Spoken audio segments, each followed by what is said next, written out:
السلام عليكم ورحمة الله وبركاته. ازيكم يا حبايبي، وحشتوني. النهاردة انا هعمل فيديو. بصراحة مش انا اللي عملته بايدي، هي بنت اللي عملتهولي. جابت الكيس ده، الكيس صابون خام. جربته عندها. هي من الهرم اصلا، انا ساكنة في الهرم. ف وانا في القاهرة، يعني هي جايباه من الجيزة، معرفش موجود هنا عندنا ولا لا. فهي ما جربته عندها طلع حلو، فجابت لي واحد وعملتهولي يعني. فزي ما انتوا شايفين كده الكيس اهو.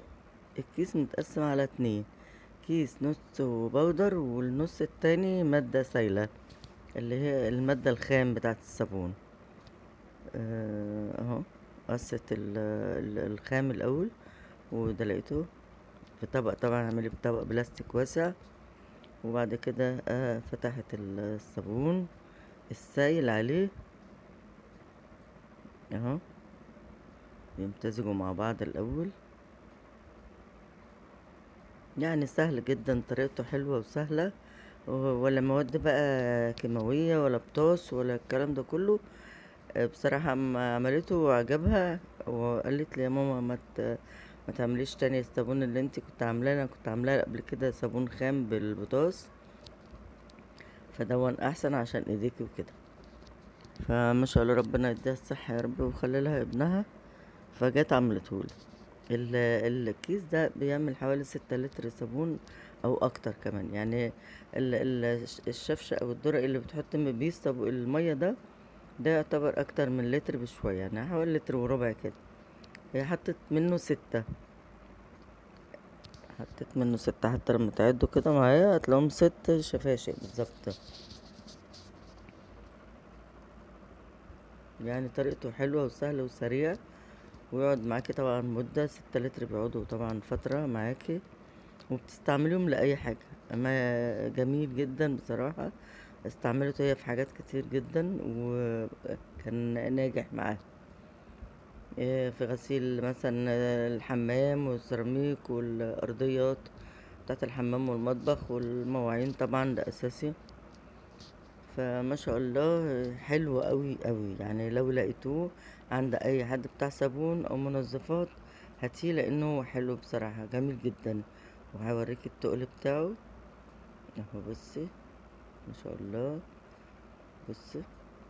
بص عمل كمية قد ايه، وتقيل جدا. هو لا بتحط له لون ولا حاجة، هو لونه كده. حتى مكتوب على الكيس ان هو تركيبات فندقية يعني. بيبيعوه ازاي، او هو الفنادق بتعمله تبيعه. انا بصراحة مش عارفينه، هي جابته من عند واحد بتاع منظفات يعني. وطلع جميل جدا، وعبيته عبيتهولي في جراكن اهو. زي ما انت شايفة كده. وجميل جدا، وجربيه ان شاء الله يطلع ناجح معاكي برضو. طريقة سهلة وسريعة، 5 دقايق بالظبط كانت عاملة الكمية كلها ومعبيها. ما شاء الله. اللهم صل وسلم على سيدنا محمد وعلى آل سيدنا محمد. يلا يا حبايب قلبي، اللي ما اشتركش بقى في القناة يشترك عشان خاطر مامتكو. طبعا انا طبعا زي مامتكو، لان انا كبيرة في السن. الحمد لله يعني، ربنا يدينا الصحة جميعا يا رب، ويخليكوا ليا يا احلى متابعين في الدنيا. اللي مشتركش بقى في القناة بعد اذنكم يشترك. واقول لكم تصبحوا على الف خير. السلام عليكم ورحمة الله وبركاته.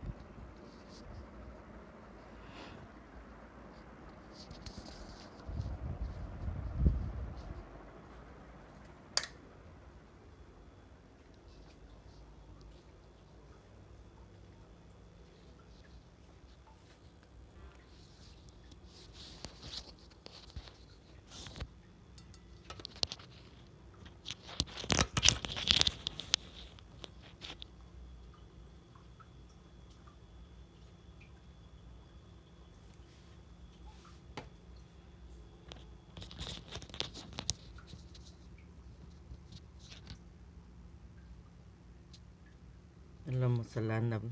اللهم صل وسلم على سيدنا محمد وعلى آل سيدنا محمد.